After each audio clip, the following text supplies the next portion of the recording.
Hello everyone. Last class में हम अपना जो लास्ट अणुसंख्यक गुणधर्म था प्रासरण दाब, इसको पढ़ रहे थे हम।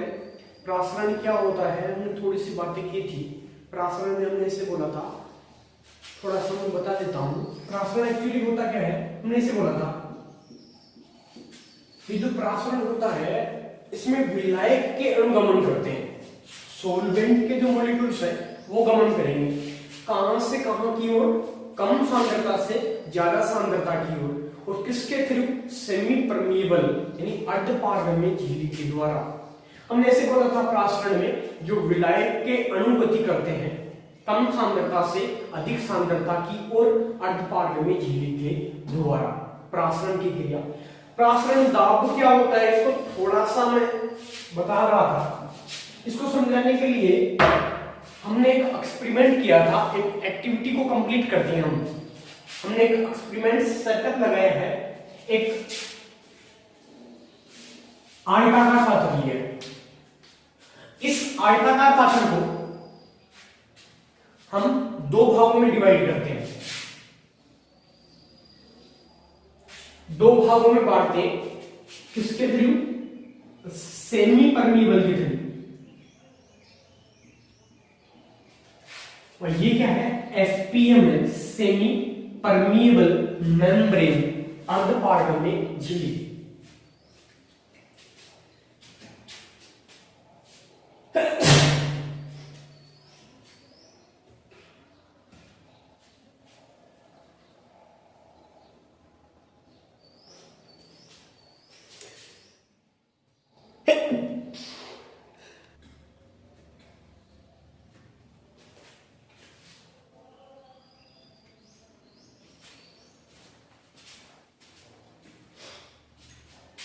हमने एक एक्सपेरिमेंटल सेटअप किया है इस प्रासरण दाब को समझने के लिए।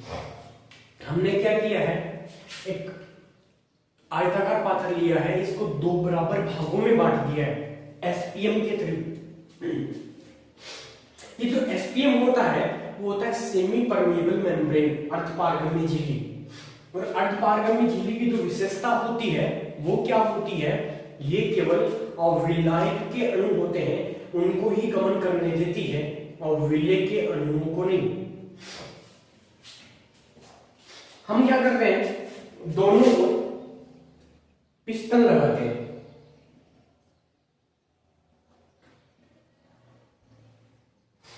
हमने क्या किया है, दोनों ओर पिस्टन लगाए हैं। ये भी एक पिस्टन है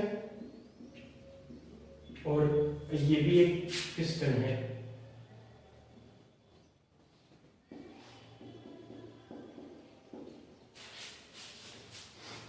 अब इसके एक पार्ट में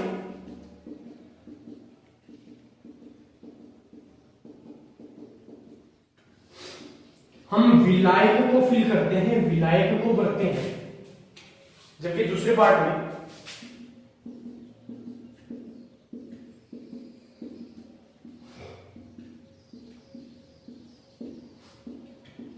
हम विलियन को भरते हैं।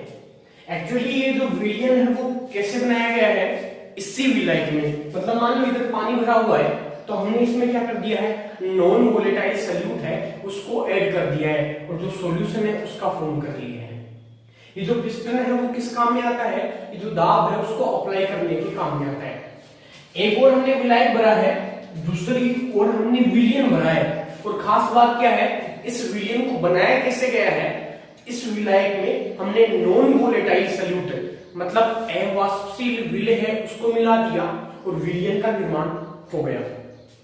देखना एक्चुअली होगा क्या, प्रासरण की क्रिया क्या होती है वो तो तुम अच्छी तरह समझ गए। एसपीएम के थ्रू कौन गति करेगा, और विलायक के अणु किधर से किधर की ओर, कम सांद्रता से अधिक सांद्रता की ओर। मतलब इधर क्या है, सांद्रता कम है और इधर सांद्रता क्या है, ज्यादा है। दैट मींस इधर से इधर जाने वाले हैं। अगर मैं बात करूं प्रासरण की क्रिया होती क्या है इसको समझाने के लिए, अब विलायक और विलियन दोनों का जो लेवल है वो बिल्कुल इक्वल है, दोनों का जो लेवल है वो बराबर है। अब इस पे और इस पे कौन कौन सा दाब लग रहा है वो हम थोड़ा सा देखते हैं। मान लो और विलायक पे जो दाब लग रहा है, अब इधर और इधर यहां कौन कौन सा दाब लग रहा है, तो पी एटीएम मतलब वायुमंडलीय दाब, एटमॉस्फेरिक प्रेशर जो 1 एटीएम होता है वो इधर भी लग रहा है और इधर भी लग रहा है। इधर एक तो पी एटीएम मतलब वायुमंडलीय दाब लग रहा है, साथ में कोई भी लिक्विड होता है, कोई भी द्रव होता है, उससे हमेशा जो वाष्प होती है वो संबंधित रहती है। चाहे कोई भी एक्चुअली होता क्या है, कोई भी पदार्थ हो उससे हमेशा जो वेपर्स है, वाष्प है, वो संबंधित रहती है और जो दाब पैदा होता है उसे बोलते हैं वाष्प दाब। तो यहाँ पे जो दाब लग रहा है उसे बोल रहे हैं हम वाष्प दाब। और यहाँ पे कौन भरा हुआ है, विलायक। तो विलायक से जो वेपर्स रिलेट होंगी, वाष्प रिलेट होंगी, वो जो दाब लगाएंगी उसे बोलेंगे हम विलायक का वाष्प दाब। तो मैं इसको बोल रहा हूं विलायक का वाष्प दाब, शुद्ध विलायक का वाष्प दाब। सेम कहानी इधर क्या लग रहा है, एक वायुमंडलीय दाब मतलब एटमॉस्फेरिक प्रेशर प्लस ये जो विलियन है। अब जाहिर सी बात है इससे भी तो वेपर से रिलेट होंगी, जो दाब लगाएंगी उसे मैं बोल रहा हूं विलियन का वाष्प दाब प्लस क्या लग रहा है, विलियन का वाष्प दाब। हम ये समझने की कोशिश कर रहे हैं ओस्मोसिस की जो प्रोसेस होती है वो क्यों होती है। अब ये वायुमंडलीय दाब दोनों इक्वल है, बट यहां पे विलायक का वाष्प दाब है और उधर विलियन का वाष्प दाब है। जब हम अणुसंख्यक गुणधर्म पढ़ रहे थे तो हमने एक अणुसंख्यक गुणधर्म पढ़ा था relative logarithm in vapour pressure, वाष्प दाब में सापेक्षिक अवनमन, वाष्प दाब में कमी। और वाष्प दाब में कमी का मीन क्या हुआ, जब किसी शुद्ध विलायक में हम जो अवाष्पशील विलय है उसको ऐड करते हैं तो जो विलयन का निर्माण होता है और जो विलयन का वाष्प दाब है वो शुद्ध विलायक के वाष्प दाब से हमेशा कम प्राप्त होता है। मैं ऐसे बोल रहा हूं किसी शुद्ध विलायक में जब भी हम अवाष्पशील विलय को मिलाएंगे तो जो विलयन का वाष्प दाब होगा वो शुद्ध विलायक के वाष्प दाब से हमेशा कम मिलता है। दैट मींस यहाँ पे विलायक का वाष्प दाब है और इधर विलयन का वाष्प दाब है, तो विलायक का वाष्प दाब ज्यादा होता है किससे, और विलयन के वाष्प दाब से। जो काम की बात है मैं ऐसे बोल रहा हूं, जो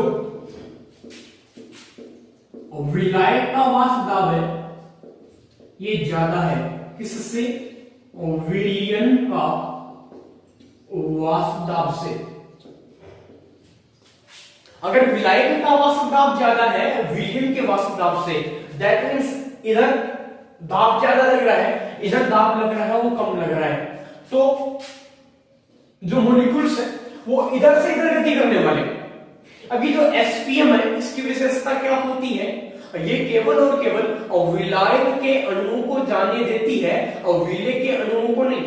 एक्चुअली इस पे जो पोर होते हैं, जो पोर्स होते हैं, जो छिद्र होते हैं, यहाँ पे विलयन में दो प्रकार के पार्टिकल होते हैं, एक सोल्यूट और दूसरा सोलवेंट। एक्चुअली तुम ऐसे बोलोगे, जैसे अगर मैं बात करूं, अगर मान लो इधर कम सांद्रता का विलयन होता, इधर ज्यादा सांद्रता का विलयन होता तो गति इधर होती।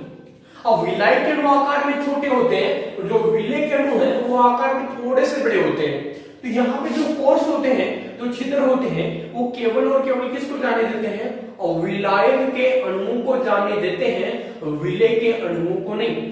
तो एक्चुअली जो विलायक के अणु हैं वो इधर से इधर गमन करने वाले हैं। इसी क्रिया का नाम क्या होता है, प्रासरण। तो तुम अच्छी तरह समझ गए प्रासरण क्यों पैदा होता है, या प्रासरण की जो प्रोसेस होती है वो अक्रिम क्यों होती है। मैं ऐसे बोल रहा हूं, इधर दाब है वो ज्यादा है, इधर दाब है वो क्या है, कम है। दैट मींस विलायक के अणु इधर से इधर जा रहे हैं। अगर मान लो इस प्रोसेस को मुझे रोकना हो तो दोनों में जो दाब का अंतर है, मतलब इधर और इधर ये जो प्रेशर में डिफरेंस है, अगर मैं इस दाब के अंतर के बराबर दाब, मतलब ऐसे लग रहा है इधर दाब है वो ज्यादा है और इधर दाब क्या है, कम है, तो ये पिस्टन ऐसे नीचे जा रहा है और ये ऊपर उठेगा। एक्चुअली विलायक के हम इधर गति करेंगे ना। अब मैं क्या कर रहा हूं, ये जो डिफरेंस है इसके बराबर दाब अगर इधर लगा दिया मैंने, तो ये दोनों मतलब दोनों के बीच में तो दाब का अंतर है उसके बराबर दाब अगर मैंने इधर अप्लाई कर दिया, दाब लगा दिया, तो जो प्रासरण की क्रिया है वो रुक जाएगी और उसी को बोलते हैं प्रासरण दाब। तो हमने इसकी खूबसूरत सी डेफिनेशन क्या सीखी थी, हमने ऐसे बोला था प्रासरण क्रिया को रोकने के लिए प्रासरण के विपरीत मींस ओस्मोसिस अगर इधर अकरिंग हो रही है हमें इधर अप्लाई करना होगा, या ऐसे बोल दूं मैं विलियन पे अप्लाई करना होगा, या ऐसे बोल दूं मैं ज्यादा सांद्रता की ओर लगाना होगा। तो ये जो दाब लगा रहा हूं इसी को बोलते हैं हम प्रासरण दाब। तो प्रासरण दाब की परिभाषा हमने सीख ली थी कि प्रासरण क्रिया को रोकने के लिए प्रासरण के विपरीत जो दाब लगाया जाता है इसी को बोलते हैं प्रासरण दाब।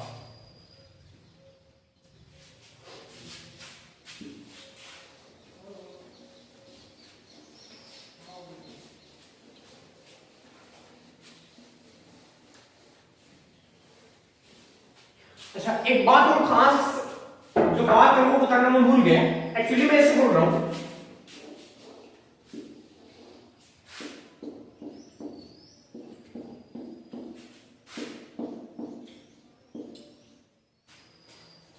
इधर हमने क्या बना था, और विलायक बना था,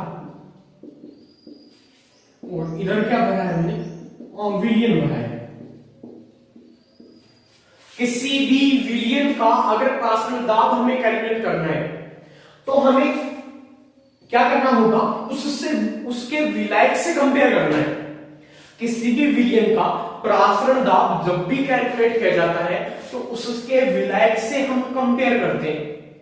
क्यों? क्योंकि देखना एक्चुअली यहां पे जो अभी प्रासरण दाब हमने क्या बोला था, दोनों के जो प्रेशर में डिफरेंस था उसी को हमने प्रासरण दाब बोला है।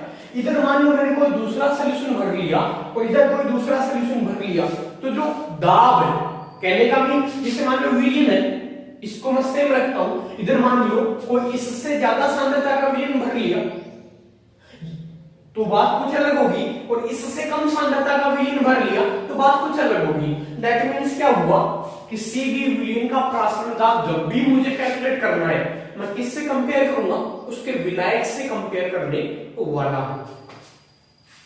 अब प्रासरण से संबंधित हम थोड़े से नियम पढ़ेंगे।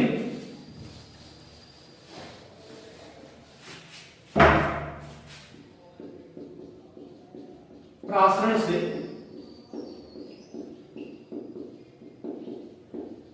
संबंधित नियम।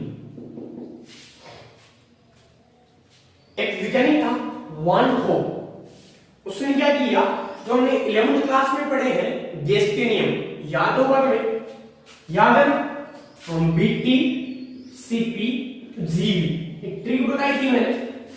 बी मींस बॉयल का नियम, और जो बॉयल के नियम में कौन कांस्टेंट रहता है, तापमान। C4 चार्ल्स का नियम, और उसमें कौन कांस्टेंट रहता है, प्रेशर। और G4 गैलुसेक, और गैलुसेक के जो नियम था उसमें कौन कांस्टेंट रहता है, आयतन। एक आदर्श गैस समीकरण आई थी PV बराबर nRT, याद होगा तुम्हें अच्छी तरह। यहां पर भी हम एक समीकरण है उसको डेराइव करेंगे, बट देखना समझना, P मतलब प्रेशर, जो प्रेशर होता है वो तो गैस का होता है, यहां से P का कोई मीन नहीं है। अगर मैं इसे P मतलब यहां पे जो दाब है, जो गैस का दाब होता है, सेम यहां पे उस दाब को हम किससे रिप्लेस करें, प्रासरण दाब से। और जो प्रासरण दाब है इसको डिनोट किया जाता है पाई से। किससे? पाई से। अब इस V को मैं इधर लेके आऊं, N बट्टा V इंटू RT, और ये मोल बट्टा आयतन, ये क्या होता है, सांद्रता ही तो होती है। तो यहां से आ गया पाई इक्वल CRT, पाई बराबर CRT, ये इक्वेशन आने वाली है प्रासरण दाब के लिए। वो कहां से आई, PV बराबर nRT से।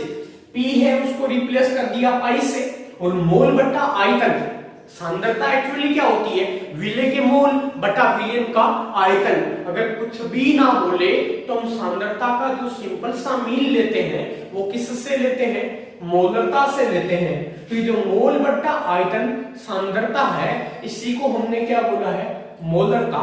तो पाई इक्वल CRT, ये इक्वेशन आ गई प्रासरण दाब के लिए। तो वही हम नियम पढ़ने वाले हैं। बॉयल के नियम में क्या नियत रहने वाला है, टेम्परेचर। चार्ल्स के नियम में प्रेशर। जो गेलुसे का नियम है उसमें आयतन। तो जो पहला नियम, तो थोड़ा सा अगर तुम वन था, इसने क्या कर दिया कि जो गैस के नियम, बॉयल, चार्ल्स और गेलुसे, इसको क्या कर दिया, सॉल्यूशन पे अप्लाई कर दिया। सॉल्यूशन पे अप्लाई कर दिया और क्या देगी, सॉल्यूशन जो इक्वेशन है, विलियन समीकरण है, उसको डेराइव कर दिया, उसको व्युत्पत्ति कर दिया। तो एक लाइन अगर तुम लिखना चाहो तो ऐसे लिख सकते हो, एक वैज्ञानिक था वान कोक, इन्होंने क्या किया, जो गैस के नियम है उसको किस पे अप्लाई किया, किस पे लागू किया, वो विलियन पे लागू किया और क्या डेराइव कर दिया, एक विलियन समीकरण है उसको डेराइव कर दिया। जो खूब सारे नियम है, पहला जो नियम आ रहा है वो किसका नियम है, बॉयल का नियम। तो जो पहला नियम है वो लिख रहा हूं मैं, वान कोक बॉयल का नियम।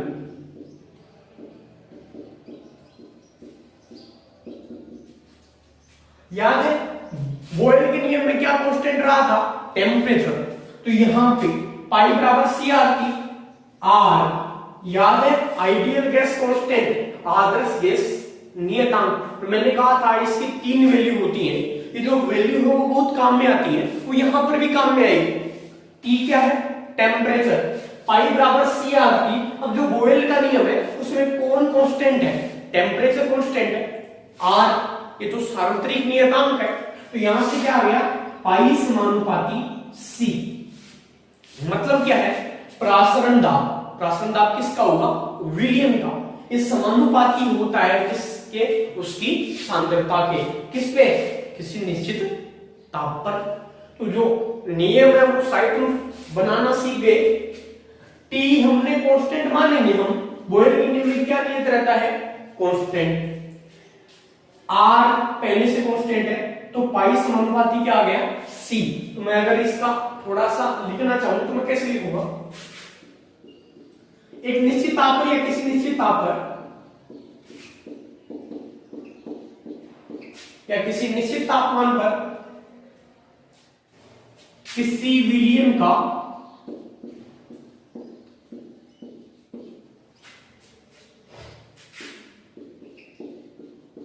प्रासरण दाब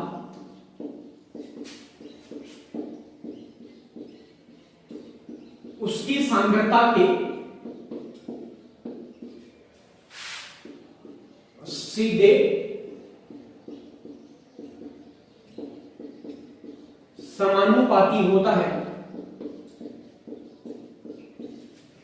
एक निश्चित ताप पर किसी विलयन का जो प्रासरण दाब है उसकी सांद्रता के सीधा क्या होता है, समानुपाती होता है। तो पाई समानुपाती सी, और ये क्या है, एट कांस्टेंट टेम्परेचर।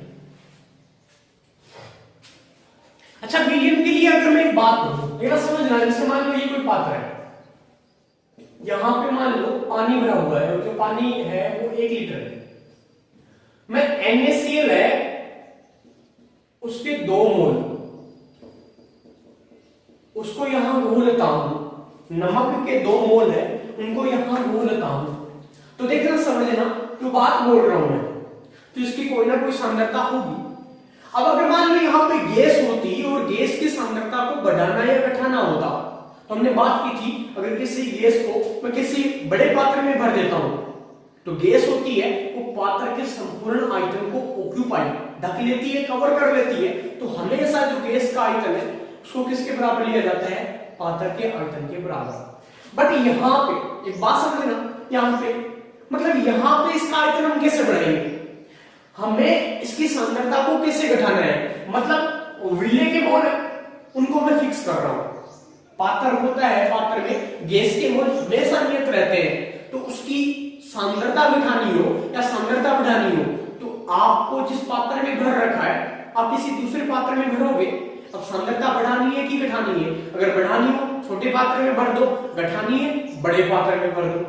बट यहाँ पे अपने पास तरीका क्या होता है विलयन में, यहाँ पे नमक के 2 मोल है। अगर मुझे सांद्रता बढ़ानी है या सांद्रता मान लो मुझे घटानी है तो मैं क्या करता हूं, यहाँ पे 1 लीटर पानी था, पानी की मात्रा को बढ़ा दूं। अगर मैंने पानी की मात्रा को बढ़ा दिया तो सांद्रता अपने आप बढ़ जाएगी ना। क्यों? सांद्रता क्या होती है? मोल बटा आयतन। मोल फिक्स है बट आयतन है वो बढ़ेगा तो सांद्रता घट जाएगी। या मान लो मैं किसी भी मेथड से ये जो सॉल्वेंट है उसको कम कर दूं तो सांद्रता बढ़ जाएगी।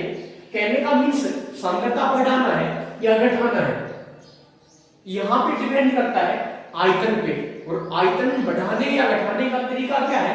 और विलायक को आप बदल दो, या तो कम कर दो या ज्यादा कर दो। एक वर्ड काम लिया जाता है यहाँ पे तनुता। तनुता मतलब तनुकरण। तनुकरण का मीन क्या होता है? हम इस विलायक में क्या ऐड कर देते हैं? पानी। और अगर पानी को ऐड कर दिया तो जो विलयन है वो क्या हो जाएगा? तनु मतलब डाइल्यूट। तो एक वर्ड यहाँ पे काम में लेता है। एक्चुअली तनुता का मीन क्या है? पानी या विलायक और मिला दिया। अगर विलायक और मिला दिया तो जो आयतन वो बढ़ गया। तो मैं ऐसे बोल सकता हूं यहाँ पे क्या बोल रहा हूं, सांद्रता, क्योंकि सांद्रता और आयतन होते हैं या तनुता एक दूसरे के क्या होते हैं? इनवर्सली प्रोपोर्शनल होते हैं। तनुता को मैंने किससे रिप्रेजेंट कर दिया? v से। तो यहां पर मैं ऐसे भी बोल सकता हूं पाई है वो इनवर्सली प्रोपोर्शनल होगा किसके? और v के। तो ये जो पहला नियम आ गया 1/2 बॉयल का नियम। और ये क्या है? पाई समानुपाती c। मतलब किसी भी विलयन का जो प्रासरण दाब है वो सांद्रता के समानुपाती होता है। ये पहला नियम आ गया। अब दूसरा क्या है? यहाँ पे ट्रिक में हमने देखा था चार्ल्स का नियम। और चार्ल्स के नियम में क्या कांस्टेंट रहता है? प्रेशर। तो वो वाला जो रूल है वो नियम है वो आपके सिलेबस में है नहीं, हम नहीं पढ़ेंगे। गैलुसेक का नियम। गैलुसेक के नियम में क्या नियत रहता है यहाँ पे? Volume. That means volume constant है। ऐसे बोल दूं मैं विलयन के लिए सांद्रता निश्चित नियत है। समझना मैं जो बात बोल रहा हूं, मैं ऐसे बोल रहा हूं विलयन के लिए गैलुसेक के नियम में क्या नियत रहेगा? आयतन। अगर मान लो विलयन है उसका आयतन नियत है, दैट मींस सांद्रता नियत है। तो यहां पे कौन कांस्टेंट हो गया? c। तो यहां से क्या आ गया? पाई समानुपाती t। मैंने अभी तुम्हें सिखाया है कि विलयन के लिए 2 वर्ड काम में लिए जाते हैं, एक सांद्रता और दूसरा तनुता। तनुता को रिप्रेजेंट करते हैं v से और सांद्रता को रिप्रेजेंट करते हैं c से। जो गैलुसेक का नियम है यहां पे कौन नियत रहता है? आयतन। तो आयतन का मीन क्या हुआ? तनुता। तनुता और सांद्रता दोनों चीजें एक ही है। तो सांद्रता को बढ़ाओगे, सांद्रता को बढ़ाओगे तनुता घटेगी, आयतन घटेगा। आयतन को बढ़ाओगे सांद्रता घटेगी। दैट मींस अगर मान लो आयतन नियत है, तनुता नियत है, डाइल्यूशन नियत है, दैट मींस सांद्रता भी तो नियत है। तो यहां पे क्या बात बोल रहा हूं मैं इसे? यहां से क्या आ गया? पाई समानुपाती t। तो यहां पे जो स्टेटमेंट आएगा वो क्या आएगा कि किसी निश्चित तनुता एवं सांद्रता पर, तनुता या सांद्रता पर किसी विलयन का जो प्रासरण दाब है वो किसके समानुपाती होता है? तापमान पे। तो अगर मैं स्टेटमेंट लिखना चाहूं तो मैं इसे लिखूंगा किसी निश्चित सांद्रता और तनुता पर, बात एक ही है दोनों, किसी विलयन का प्रासरण दाब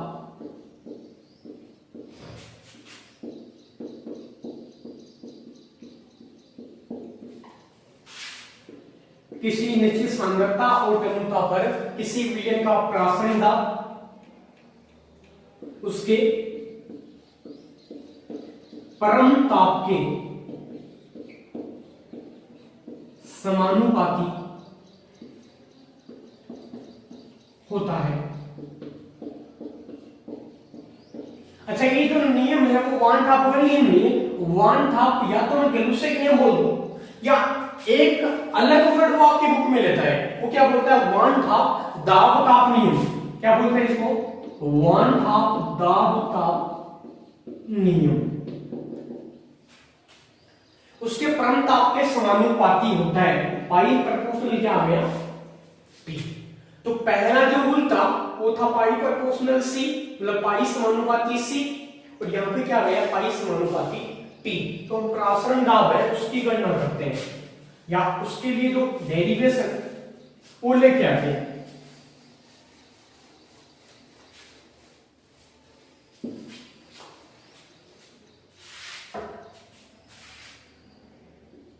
तो अब आएगा प्रासरण दाब की गणना। नियम क्या वो कंप्लीट हो गए। अभी हमने देखा क्या, पाई प्रोपोर्शनल होता है सी, और दूसरा देखा पाई प्रोपोर्शनल टी। दोनों जो इक्वेशन है अगर उनको साथ रखूं तो क्या आएगा, pi proportional C into T, और समानुपाती का चिन्ह हटाऊंगा, स्थिरांक आएगा pi equals R C T. ऐसे लिख दो, पाई बराबर सी आर टी। यहां पे जो पाई है वो क्या है, प्रासरण दाब है, जो सी है वो क्या है, सांद्रता। जो सांद्रता है उसको किस में लेते हैं, मोलरता। यहाँ पे जो सांद्रता का सिंपल सा मीन होता है वो होता है मोलरता, और जो आर है उसको वहां क्या बोलते थे, आदर्श गैस नियतांक। यहाँ पे हम बोल लेंगे इसको सॉल्यूशन कांस्टेंट, मतलब विलियन नियतांक। जो इसकी वैल्यू होती है वो तुम्हें पता होगा, 0.0821 एटीएम लीटर मोल इनवर्स। थोड़ा सा इसकी ऊपर लिख देता हूं मैं। जो आर है, जो आर वो क्या है यहाँ पे, और विलियन नियतांक है, और जो इसकी वैल्यू होती है वो होती है 0.0821 ATM litre mole inverse kelvin inverse. और टी है वो है परम ताप, और तापमान को हमेशा न्यूमेरिकल करेंगे तो किसमें लेंगे हम, केल्विन में। ये आ गया पाई बराबर सी आर टी। और हम हर अनुष्य के गुणधर्म में लास्ट में क्या करते हैं, जो अवाष्पशील विलेय है उसके अनुभार की गणना करते हैं, वो हम यहां भी करने वाले हैं। थोड़ा सा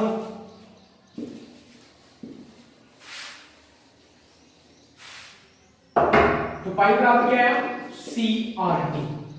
यदि मैं ऐसा मान लूं, सांद्रता क्या होता है, मोल बट्टा आयतन। यदि विलेय के NB मोल, विलियन के VML आयतन में उपस्थित हो,